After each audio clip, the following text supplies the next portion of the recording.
ما شاء الله لا حول ولا قوة إلا بالله العلي العظيم حسبنا الله ونعم الوكيل نعم المولى ونعم النصير أعوذ بالله من الشيطان الرجيم بسم الله الرحمن الرحيم الحمد لله الذي لا يبلغ مدحته القائلون ولا يحصي نعماءه الآتون ولا يؤدي حقه المجتهدون الذي لا يدركه بعد الهمم ولا يناله غوص الفتن الذي ليس لصفته حد محدود ولا نعت موجود ولا وقت معدود ولا أجل ممدود فطر الخلائق بقدرته ونشر الرياح برحمته وابتدى بالصخور ميدان أرضه جلت عظمته اللهم صل على صاحب الدعوة النبوية والصولة الحيدرية والعصمة الفاطمية والحلم الحسنية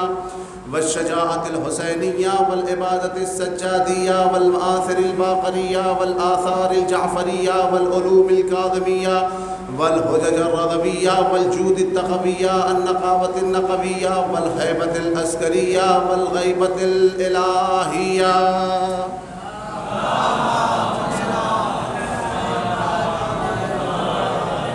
أما بعد فقد قال الله تبارك وتعالى في القرآن الكريم وقوله الحق وهو أصدق القائلين بسم الله الرحمن الرحيم إنما أنت منذر ولكل قوم حاد صلوات محمد وآله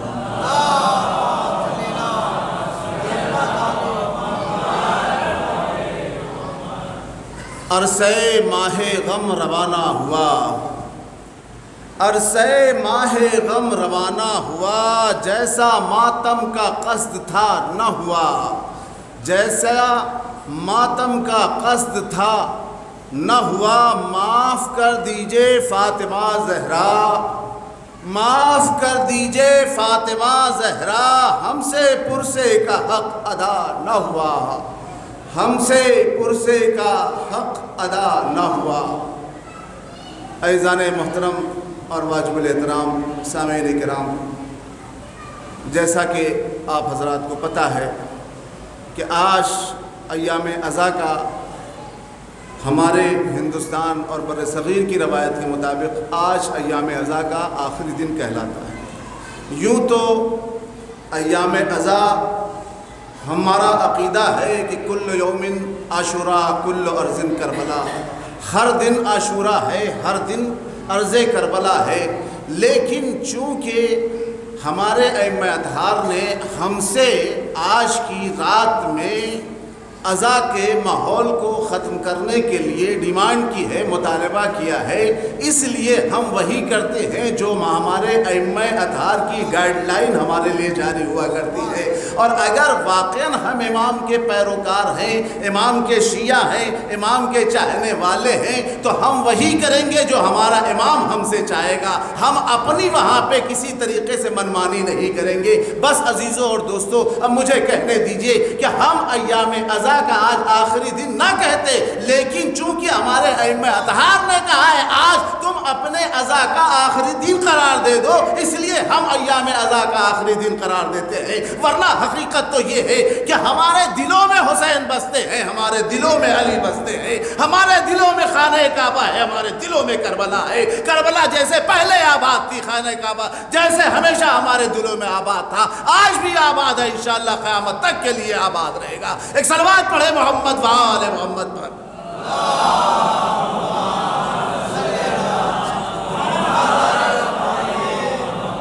تو عزیزان محترم، اور ایک بات اور بھی ابتدائے مجلس میں عرض کرتا چلوں کہ آج 2 مہینے 8 دن جو بھی ہم نے ان کلاسوں میں شرکت کی ہے، یہ مجلس عزا، میں ہمیشہ اپنی مجلسوں میں کہتا رہا ہوں کہ یہ مجلس عزا ایک کلاس ہے، ایک درس ہے. اور درس میں کیا ہوتا ہے کہ ہمارا آخری ٹائم میں جناب بہتر جانتے ہیں ایگزام ہوتا ہے. لیکن یہ ایگزام ایسا ہے کہ جس کے کوشچن سب آؤٹ ہے، پہلے سے پیپر آؤٹ ہے، سب کو پتا ہے کہ ہمارا کوشچن کیا ہونے والا ہے، سوال کیا ہونے والا ہے۔ اب یہاں پہ مولا یا مولانا آپ کو نمبر نہیں دیں گے اس کوشچن کے جواب میں، اب یہ ہمیں خود فرش عزائے حسینی پہ آخری دن جا کر فرش عزا پر یا اپنے جا کر بستروں پر جا کے آج ہمیں اپنے 2 مہینے 8 دن کا حساب لگانا ہے کہ ہم نے 2 مہینے 8 دن جو کچھ سیکھا وہ ہم نے اپنے دامن میں اور اپنے کردار میں کتنا لگا دی ہے۔ یعنی اگر ہم نے اپنے کردار میں ان تمام دروس کو اپنی زندگی میں اپنایا ہے، اپنی زندگی میں تبدیلیاں لائی ہیں، تو سمجھیے کہ ہم اس امتحان میں کامیاب ہو گئے۔ اور اگر ہمارے اندر کسی قسم کی کوئی تبدیلی نہیں آئی ہے تو سمجھیے کہ آپ ہمیشہ کے لیے فیل ہو گئے ہیں۔ ایک صلوات پڑھیں محمد و آل محمد پر۔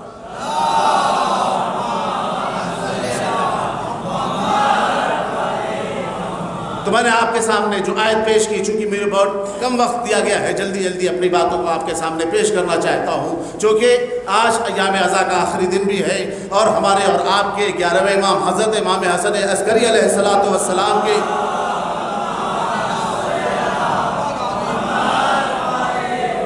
شہادت کی بھی تاریخ ہے۔ اسی طریقے سے ہمیں مسائب میں بھی 2 باتوں کو ملحوظ خاطر رکھنا پڑے گا کہ ایک، آپ آج اپنے وقت کے امام کو ان کی یتیمی کا پرسہ بھی پیش کرنا ہے، اور اسی طریقے سے اہل حرم کی رہائی کا بھی مسائب آپ کے سامنے پیش کرنے ہیں۔ تو جلدی جلدی میں چاہتا ہوں آپ کے سامنے اپنے معروضات کو پیش کروں۔ تو اللہ تعالیٰ نے سورہ مبارکہ رات کی 7ویں آیت میں ارشاد فرمایا، انما انت منذر ولکل قوم ہاد، یعنی اے میرے حبیب آپ لوگوں کو ڈرانے والے ہیں، اور اس کے بعد ارشاد ہوا ولکل قوم ہاد، اور ہر قوم کے لیے ہر زمانے میں ہر پیریڈ میں ایک نہ ایک ہادی ہوا کرتا ہے، ایک نہ ایک رہنما ہوتا ہے، ایک نہ ایک امام ہوتا ہے، ایک نہ ایک گائیڈ ہوتا ہے۔ عزیزوں اور دوستو، ہمارے اور آپ کے چھٹے امام مخبر صادق حضرت امام جعفر صادق علیہ السلام ارشاد فرماتے ہیں،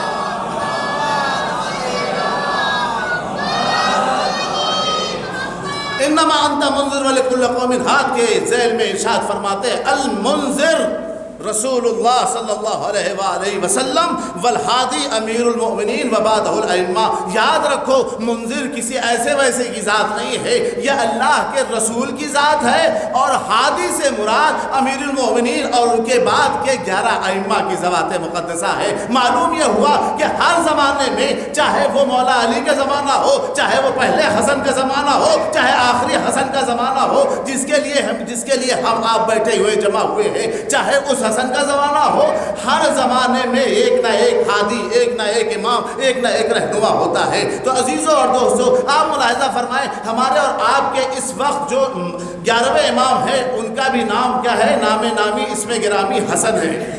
اچھا، ایک بات کہہ دوں بچوں کے لیے، کل بھی میں نے کسی مجلس میں عرض کیا تھا، ہمارے ائمہ اطہار کا نام بھی اللہ نے کیا چن چن کے رکھا ہے، بہت توجہ چاہ رہا ہوں۔ یعنی اگر کوئی ان کے نام کو بگاڑنا چاہے، اگر میرے مولا کا نام کوئی بگاڑنا چاہے، مائک بھی بگڑے تو کوئی اثر نہیں پڑنے والا ہے، بہت توجہ چاہ رہا ہوں۔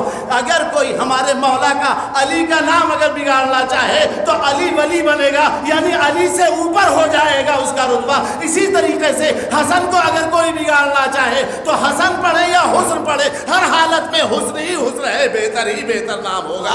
اس لیے کہ یہ نام ہم نے آپ نے اپنی چوائس سے نہیں رکھا ہے، بلکہ اللہ تعالیٰ نے اپنی نگاہ قدرت سے ان ناموں کو منتخب کیا ہے اور اپنے ناموں سے انہیں مشتق کیا ہے۔ تو ظاہر سی بات ہے، جب اللہ تعالیٰ میں کوئی عیب نہیں ہے تو اللہ تعالیٰ جب کسی کا نام رکھے تو ان میں کیسے کسی طریقے کا عیب ہو سکتا ہے؟ ایک صلوات پڑھے محمد و آل محمد پر۔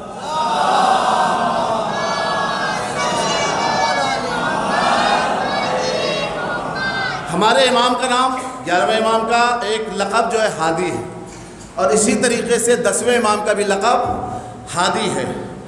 ہمارے دوسرے امام کا لقب زکی ہے، ہمارے 11ویں امام کا بھی نام لقب زکی ہے۔ زکی اگر زال سے ہو، دال زال والا، تو ذکی کے معنی ہوشیار. بہت توجہ جا. میں نے کہا ایک ایک لفظوں کی بہت ہی نزاکت سے آپ تک ایک ایک جملہ پیش کرنا چاہ رہا ہوں. اگر آپ املا بھی غلط لکھ جائیں, بہت توجہ چاہ رہا ہوں جناب, اگر املا بھی غلط لکھ جائیں بجائے ریزے کے اگر آپ زال سے ذکی لکھیں گے, ذکی کا مطلب زیرک اور ہوشیار, یعنی اگر آپ املے میں بھی غلطی کریں گے تب بھی وہ بامعنی ہو جائے گا. ایک صلوات پڑھے محمد وآل محمد پر.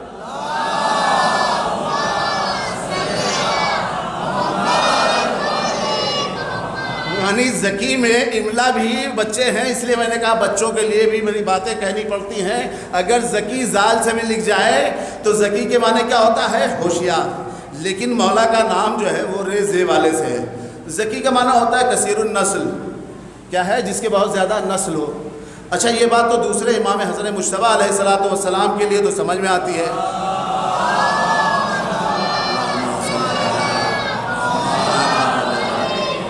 یہ بات امام حسن مجتبیٰ علیہ السلام کے لیے تو سمجھ میں آتی ہے کہ سادات حسنی پوری دنیا میں پھیلے ہوئے ہیں.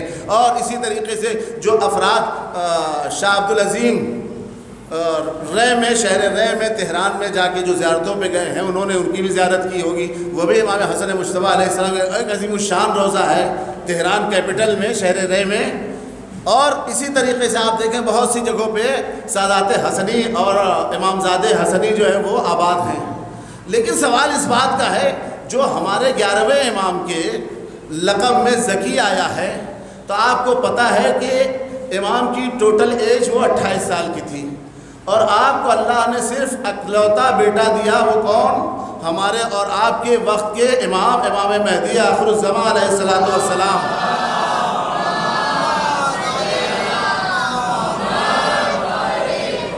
تو بھیا جب ذکی کے معنی کثیر النسل ہے, بہت زیادہ کثرت سے اولاد, تو ظاہر سی بات آپ کو پتہ ہے عربی میں واحد ہوتا ہے, تثنیہ ہوتا ہے, پھر جمع ہوتا ہے. یعنی ایک, دو اور دو کے بعد پھر کہیں معاملہ جمع ہوتا ہے. یہاں تو بھیا مسئلہ سنگل ہے, یعنی واحد ہے, ایک ہے, اکلوتا بیٹا ہے جو ہمارے وقت کا امام ہے. تو عزیزوں اور دوستوں مجھے کہنے دیجئے کہ آپ یاد رکھیں اللہ نے ہمارے 11ویں امام کو ایک اکلوتا بیٹا ضرور دیا ہے, لیکن اللہ تعالیٰ نے اس اکلوتے بیٹے کی ایج کو, عمر کو اتنا طولانی کر دیا ہے کہ اب قیامت بھی اس امام کے آنے کی منتظر ہے. یعنی جب تک امام نہیں آئیں گے قیامت بھی نہیں آنے والی ہے. 1000 سال کیا لاکھ سال بھی گزر جائے کبھی بھی قیامت نہیں آنے والی ہے. ایک صلوات پڑھے محمد وآل محمد پر.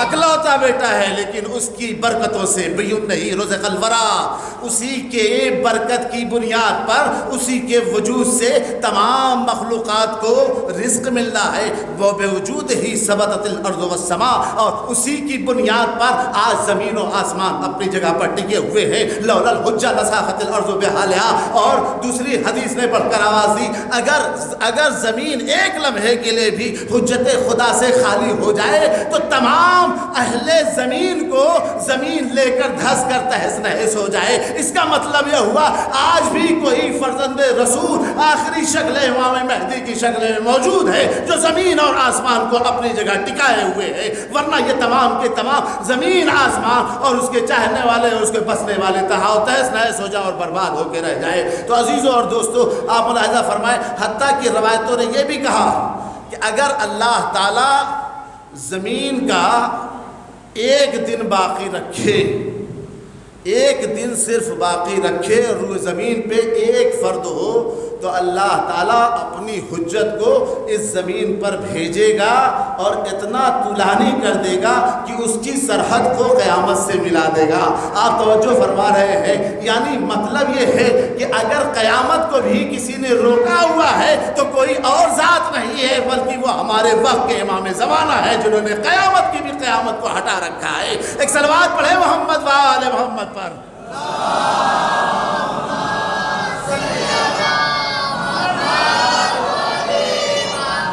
اور یہی فرق ہوتا ہے حجت اور غیر حجت میں. امام یازدہم کی خدمت میں ایک شخص آتا ہے اور آ کے دیکھتا ہے کہ مولا اپنے غلاموں کے ساتھ بیٹھے کبھی کسی سے ترکی میں بات کر رہے ہیں, کبھی کسی سے رومی زبان میں بات کر رہے ہیں، کبھی کسی سے سیکلی زبان میں باتیں کر رہے ہیں۔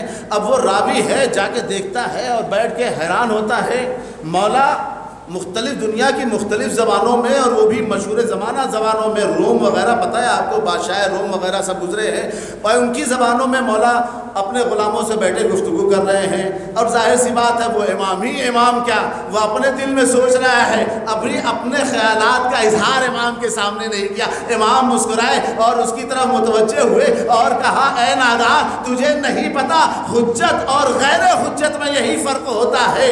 حجت الہی وہ ہوتا ہے جو دنیا کی ساری قوموں کی زبانوں کو جانتا ہے، ورنہ ان کے مسائل کو وہ کیسے حل کرے گا۔ ایک صلوات پڑھے محمد و آل محمد پر۔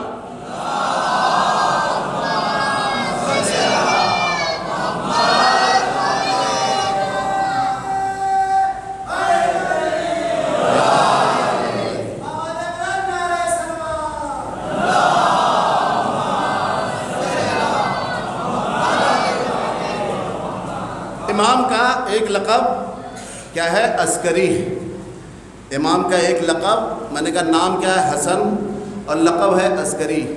اچھا، عسکری لقب کی بھی وجہ بھی میں آپ کو بتاتا چلوں کہ بادشاہ وقت ہے، سامرہ میں اپنی فوجی چھاونیوں کو آباد کیے ہوئے ہے، اور تقریباً 90,000 کی آرمی اپنے سامرہ میں لشکر کو پورا مجہز کر کے ریڈی کر کے پریڈ کرایا، اور پریڈ کرا کے مولا کو بلایا، اور بلانے کا مقصد یہ تھا، اور کہا کہ ابن الام، اے میرے چچا کے بیٹے، دیکھیں بہت چاہتا ہوں کبھی کبھی پرائے ہو کے غیر ہو کے آستین کا سانپ ہو کر ایسی رشتہ داریاں جوڑاتے ہیں اپنا کام نکالنے کے لیے، بہت توجہ چاہ رہا ہوں، تو آپ کبھی بھی ان لوگوں کے دھوکے میں نہ آیا کیجئے۔ تو اس وقت بادشاہ وقت نے کہا، یبنا آپ آئیے، ہماری فوج بھی دیکھ لیجئے اور ساتھ ساتھ ہمارے لیے دعائیں بھی کر دیجئے۔ تو میرے مولا نے کہا، تمہیں پتہ نہیں میرا نام بھی عسکری ہے۔ عسکری کا مطلب فوجی جندی،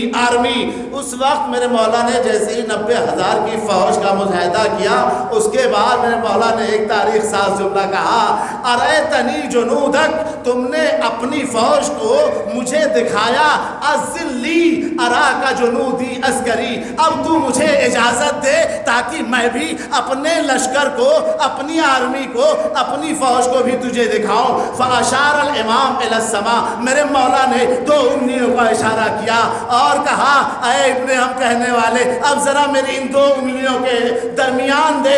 اب جیسے ہی اس نے دیکھا یہ تو آسمان سے لے کر زمین تک پورے ملائکہ کی فوج اس وقت جوغ جردو اپنے ہاتھوں میں شمشیر لیے ہوئے آمادہ ہے، اور وہ اس بات کی منتظر ہے کہ میرے مولا کہے تو میں اس کے اوپر قیامت برسا دوں۔ یعنی یہ 90,000 کی فوج کو ہم لاکھوں اور ملینوں کی فوج، ہم ملائکہ کی فوج اسے کھا کر تہس نہس کر دے۔ تو اس وقت جیسے ہی تاریخ بتاتی ہے، جیسے میری مولا نے اپنی فوجیوں کو دکھایا، فوراً بادشاہ وقت وہیں پہ بے ہوش ہو گیا۔ عزیزوں اور دوستوں، میں کہوں گا ابھی تم نے صرف فوج کو دیکھا ہے، فوجیوں کے اسلحے کو نہیں دیکھا ہے، فوجیوں کے اسلحوں کو چلتے ہوئے نہیں دیکھا ہے۔ اگر وہ اپنے اسلحوں کو استعمال کر لے اور حرکت میں آ جائے تو کیا تیری 7 نسلیں بھی تباہ و برباد ہو جائے گی۔ ایک صلوات پڑھے محمد و آل محمد پر۔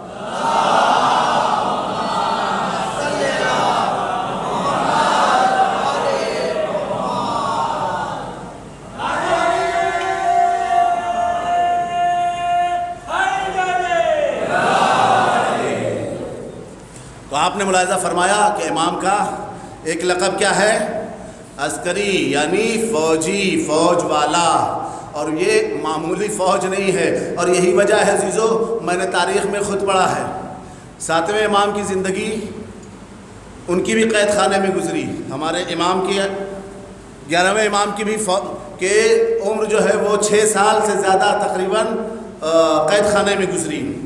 اور عزیزو، اس وقت بادشاہ وقت نے بھی، 7ویں امام کے وقت کے بادشاہ نے بھی کہا کہ مولا آپ مجھ سے ملنے نہیں آتے، بہت توجہ چاہیے. دیکھیں جو بڑا ہوتا ہے نا اس کے بڑے بڑے ڈیمانڈ بھی ہوتے ہیں, بڑے بڑے تقاضے بھی ہوتے ہیں.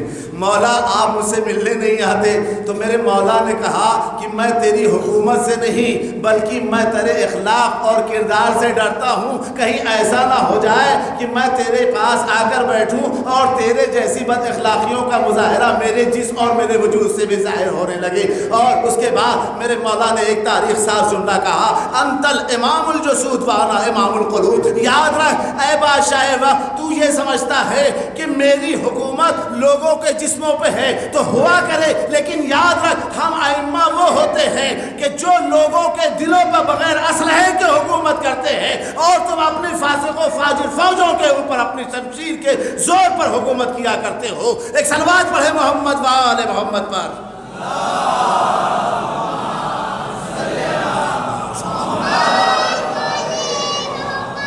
اپنے اخلاق کا لوبھا منوانا اور ہے بزور شمشیر کسی پہ حکومت کرنا روب جما کر. اچھا وہ بھی امام عسکری کا مطلب خود جو ہے ابھی آپ نے ہمارے خود میں پڑھا والہیبۃ العسکریہ, یعنی ہیبت ہے امام کی, ایک جلالت ہے, عظمت ہے.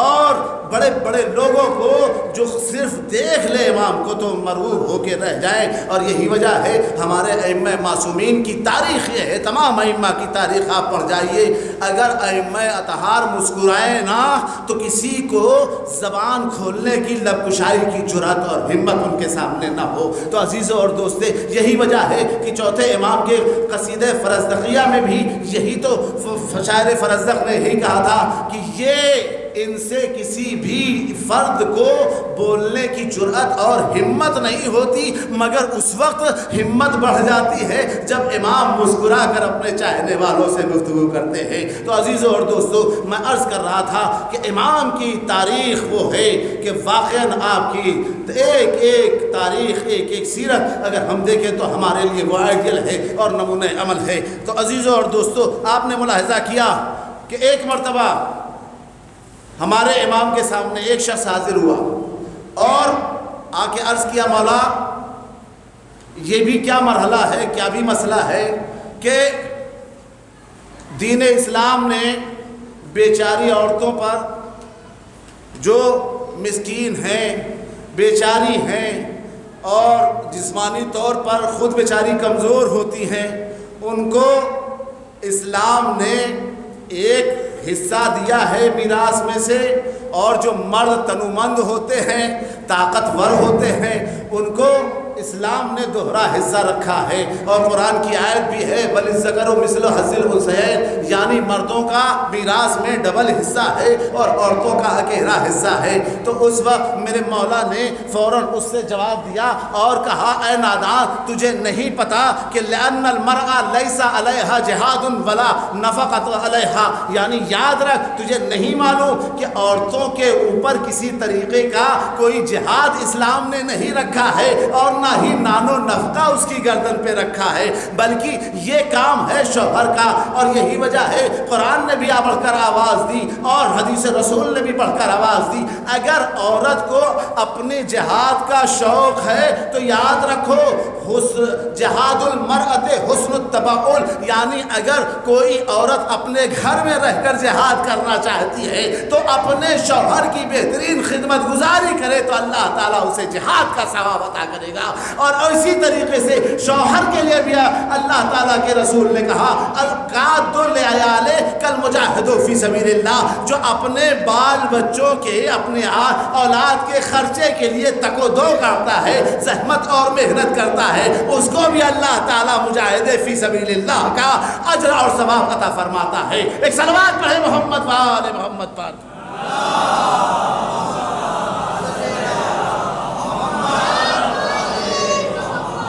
دیکھیں اللہ نے ہر ایک کا بڑا لحاظ رکھا ہے.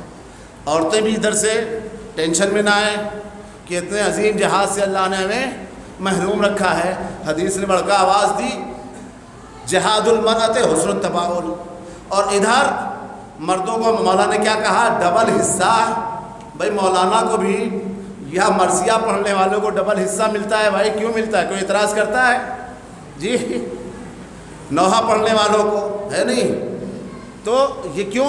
کیونکہ سامنے والا گھنٹے بھر سے بول رہا ہے یا آدھے گھنٹے سے بول رہا ہے، 15 منٹ سے وہ بیچارے جو ہے جناب مرثیہ پڑھ رہے ہیں، وہ جناب نوحہ پڑھ رہے ہیں، تو چونکہ جتنا جیسا انسان محنت اور زحمت کرتا ہے اسی اعتبار سے اس کو جزا بھی ملتی ہے، اس کو اجر و ثواب بھی ملتا ہے۔ تو میرے مولا نے فرمایا لِأَنَّ الْمَرْأَةَ لیس علیہ جہاد، کیونکہ عورت کے لیے اس کے اوپر کوئی جہاد واجب نہیں ہے، اور اسی طریقے سے اس کے اوپر کسی طریقے کا نان و نفقہ بھی واجب نہیں ہے۔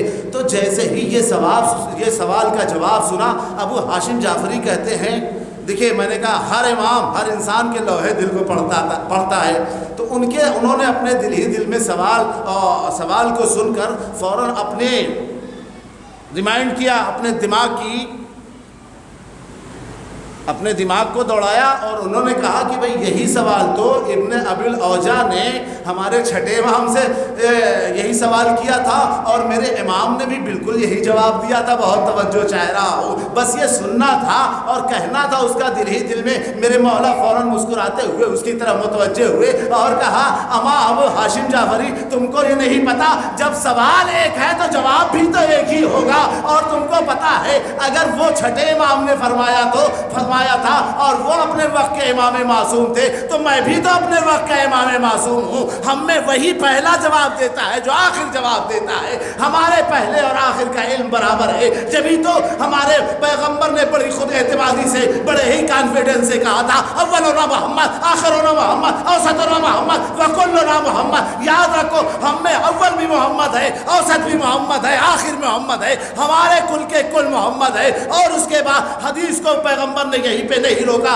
آگے ارشاد فرمایا وَلَا تُفَرِّقُوا بَيْنَهُمْ أَبَدًا، اور یاد رکھو کبھی ان کے درمیان کسی طریقے کی تفریق نہ ڈالنا، ان کا وہی پہلا جو جواب دیتا ہے وہی آخر جواب دیتا ہے۔ ارے وہ تمہارے اور 4 امام ہوں گے جن کی 4 طریقے کی الگ الگ باتیں ہوتی ہیں، ہمارے 12 امام ہیں لیکن 12 کا وہی ایک جواب ہوتا ہے، جو پہلے کا ہوتا ہے وہی آخر کا بھی ہوتا ہے۔ ایک صلوات پڑھے محمد وآل محمد پر۔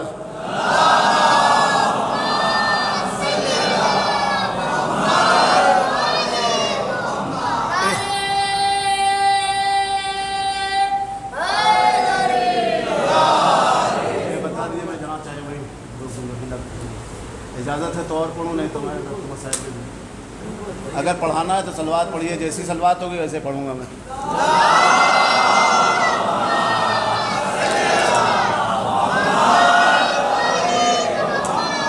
دیکھیے آج آپ امام زمانہ علیہ الصلوۃ والسلام کو پرسہ دینے کے لیے بیٹھے ہوئے، اور روز جمعہ بھی خود امام سے منسوب ہے۔ ایسی جیتی جاگتی سلوات پڑھیں جو ہمارے ایام عزا کے تمام اعمال کی قبولیت کا باعث اور سبب بن جائے۔ ایک سلوات پڑھیں محمد وآل محمد پر۔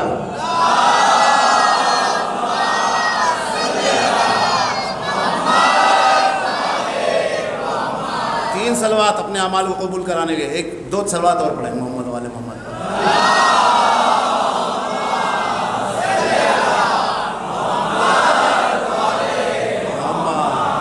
اللہم صلی علی محمد وآلہ محمد۔ بھیا 1 گھنٹے کے اعمال نہیں ہمیں جو ہے قبول کروانا ہے اللہ تعالیٰ کی اور مولا کی بارگاہ میں، 2 مہینے 8 دن کے اعمال کو قبول کروانا ہے، اپنے اعمال کو قبول کروانا ہے، ادھر سے سند لینی ہے کہ مولا آپ نے ہماری اس عبادت عزا کو قبول فرما لیا ہے اپنی بارگاہ میں۔ عزیزوں اور دوستو، تو میں کیا عرض کر رہا تھا کہ ہمارے اور آپ کے چھٹے امام مخبر صادق حضرت امام جعفر صادق علیہ السلام نے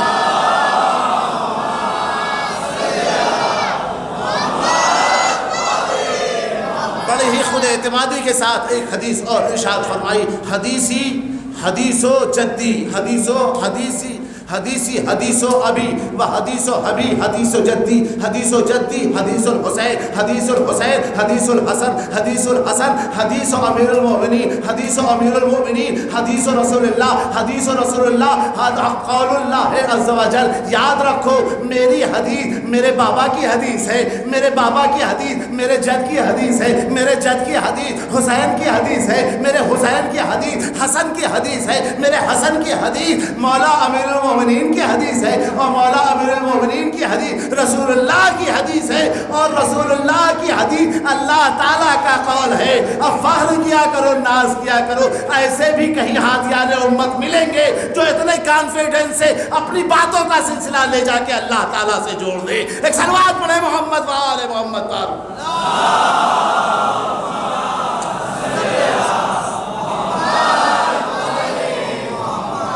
میاں ایک گھر میں دو بات ہو جاتی ہے، باپ کی بات الگ ہو جاتی ہے، بیٹے کی الگ ہو جاتی ہے، بیوی کی الگ ہو جاتی ہے. بہت توجہ چاہ رہا ہوں میں، بہرحال ان مسائل میں نہیں جانا چاہتا چونکہ دامن وقت میں بہت کم گنجائش باقی رہ گئی ہے. عزیزو، یہی وجہ ہے ہمارے وقت کے امام ہمامے یہاں تو عزیزوں اور دوستوں، میں عرض کر رہا تھا ہمارے اور آپ کے 11ویں امام کی سیرت طیبہ اور حیات طیبہ واقعاً علم اور اخلاق سے اور اسی طریقے سے زہد سے بھری پڑی ہے. امام کے پاس ایک شخص آیا کامل مدنی، اور وہ آ کے امام کے زہد کا آ کر معائنہ کرنا چاہ رہا ہے، اور کچھ سوالات لے کر آیا، اور سوالات اپنے لانے کے بعد دیکھا کہ امام اپنے بہترین لباس میں ملبوس ہیں، یعنی بہترین عبا قبا پہنے ہوئے تشریف فرما ہیں. اور وہاں پہ بھی دیکھیے، ظاہر سی بات ہے مولا کے سامنے، جب مولانا کے سامنے کسی کی جرأت نہیں ہوتی ان کے اوپر اعتراض کرنے کی، تو مولا کے سامنے کون کیا اعتراض کر سکتا ہے. بہت توجہ چاہ رہا ہوں. وہ بیٹھا ہوا میرے مولا کے سامنے اور سوچ رہا ہے مولا اتنا بہترین لباس زیب تن کیے بیٹھے ہوئے ہیں، اللہ کے ولی کہلاتے ہیں، اللہ کی طرف سے حجت کہلاتے ہیں، اور یہ اتنے بہترین لباس پہنے ہوئے بیٹھے ہوئے ہیں، اور بیٹھے ہم لوگوں کو تعلیم دیتے ہیں کہ ہمیں جو ہے بہت ہی سیمپل زندگی گزارنا چاہیے، بہت ہی سادگی سے زندگی گزارنا چاہیے، اپنے پہناؤ اڑھائے میں بہت زیادہ ایسا لباس نہیں پہننا چاہیے کہ جس میں کسی طریقے کا غرور تکبر شامل ہو جائے. اب یہ ابھی سوچ ہی رہا تھا، میرے مولا مسکرائے اور مسکرا کر اس کی طرف اپنا رخ کیا، اپنی آستینوں کو چڑھایا، اور آستینوں کو چڑھانے کے بعد میرے مولا نے کہا یاد رکھ ھذا للہ و ھذا لکم، یاد رکھ یہ جو میں نے اندر کھدرا لباس پہنا ہوا ہے یہ اللہ تعالیٰ کی ذات کے لیے پہنا ہوا ہے، اور یہ جو اچھا لباس زیب تن کر رکھا ہے تم جیسے لوگوں کا غرور کا جواب دینے کے لیے پہنا ہوا ہے. ایک صلوات پڑھے محمد وآل محمد پر.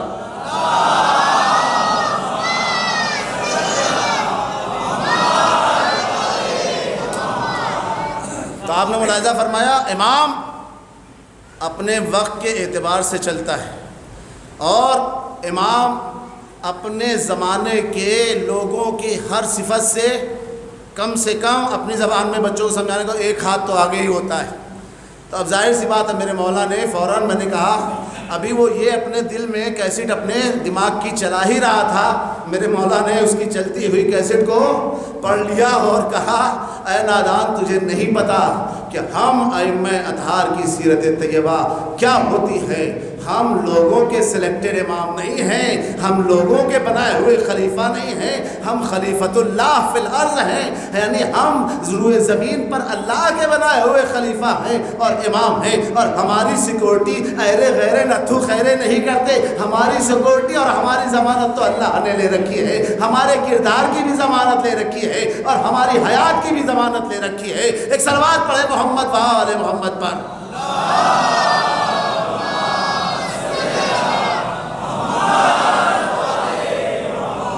عزیزو ایسے ایسے سیرت کے گوشے ہیں امام کے، اور میں نے کہا کہ کل امام کی مدت امامت 28 سال میں 6 سال صرف اور صرف رہی، لیکن امام نے واقع اس طریقے سے ہدایت کی لوگوں کو کہ رہتی دنیا تک لوگوں کے لیے مشعل ہدایت بن جائے، بلکہ قیامت تک کے لیے لوگوں کے لیے مشعل ہدایت بن جائے. اور عزیزو لیکن لوگوں نے ان امام کے فضائل و کمالات کو تحمل نہیں کیا، برداشت نہیں کیا.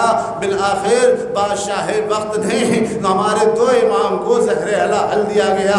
ایک تو ہمارے دوسرے امام حسن مجتبیٰ علیہ السلام کو، اور دوسرے امام حسن عسکری علیہ السلام کو. میں نے پڑھ دیا، آپ نے سن لیا. زہر حل کا مطلب یہ ہوتا ہے اگر اس کا تھوڑا سا زہر کسی دریا میں ڈال دیا جائے تو دریا کی ساری مچھلیاں تڑپ تڑپ کر پانی میں مر جائے۔ عزاداروں مجھے نہیں معلوم امام حسن عسکری علیہ السلام نے کیسے اس زہر کو برداشت کیا، لیکن ہاں مقاتل کے فقرات ہیں، امام نے یہ اپنی زندگی کے آخری 3 دن بہت سخت گزارے ہیں، لیکن ہاں جب آج آخری دن آیا تو اس وقت ایک مرتبہ میرے مولا نے اپنے کمسن شہزادے اکلوتے بیٹے کو بلایا اور اپنے پاس بلا کر کہا یا سیدہ اہل بیتی اسقنی من الماء فانی ذاہب الی ربی، اے میرے بیٹے مہدی ارے آ کر مجھے آخری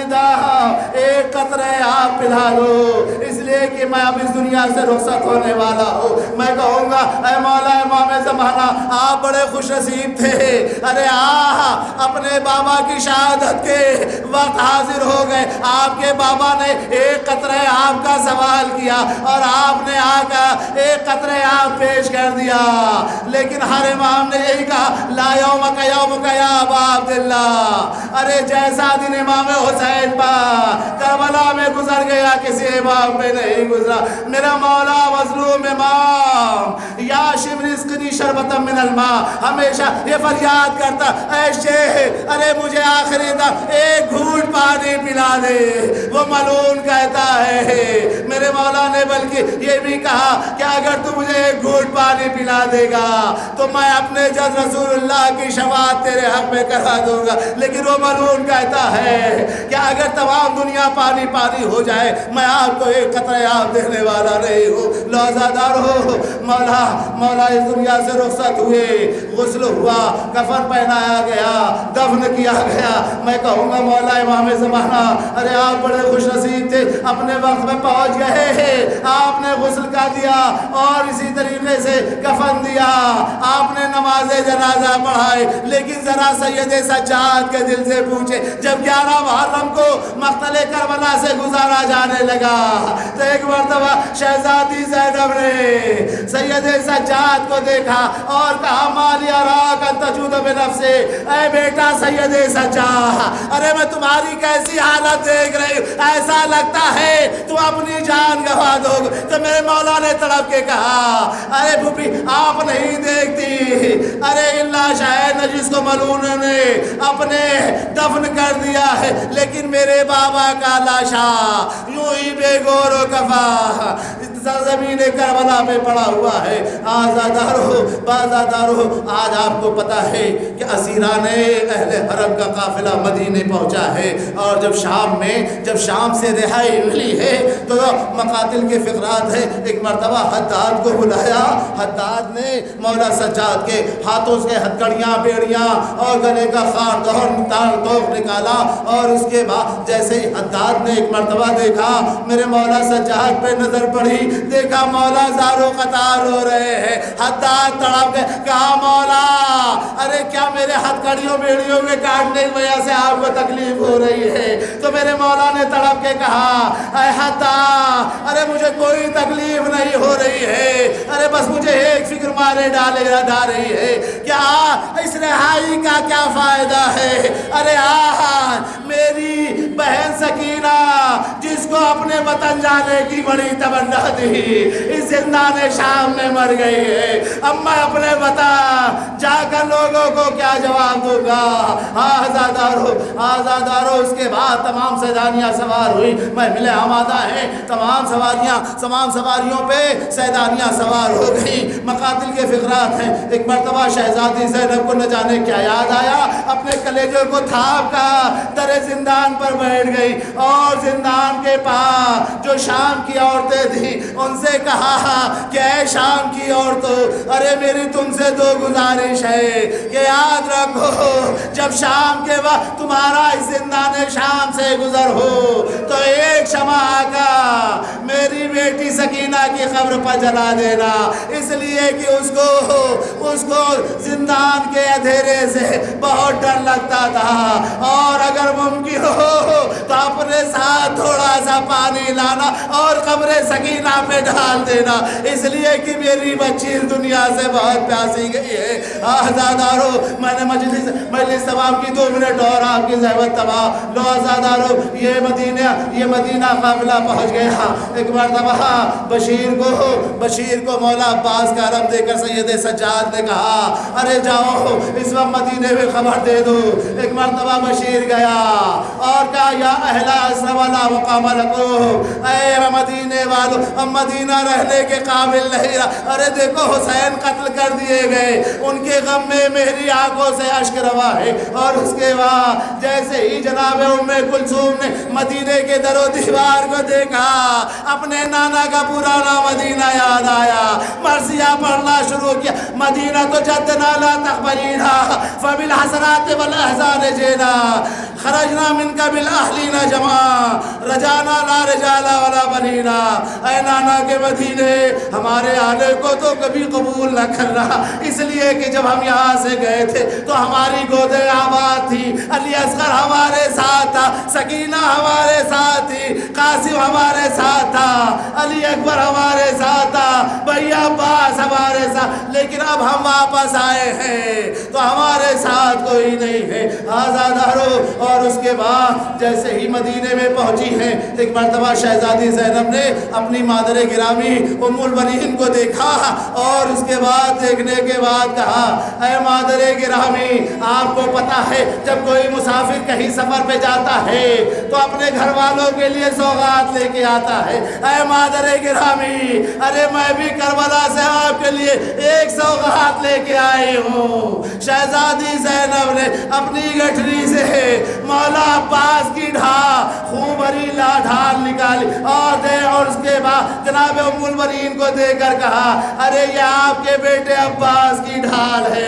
آزادارو اور اس کے بعد ماں کی قبر پر پہنچی، ایک خون بھرا کرتا نکالا اور قبر فاطمہ زہرا پہ ڈال کر کہا اے مادر گرامی آپ نے اس کرتے کو جو بچپن میں میرے بھیا حسین کے لیے سلا تھا، ارے یہ جگہ جگہ سے چھلنی ہے، میرا بھیا حسین اسی کرتے میں مارا گیا۔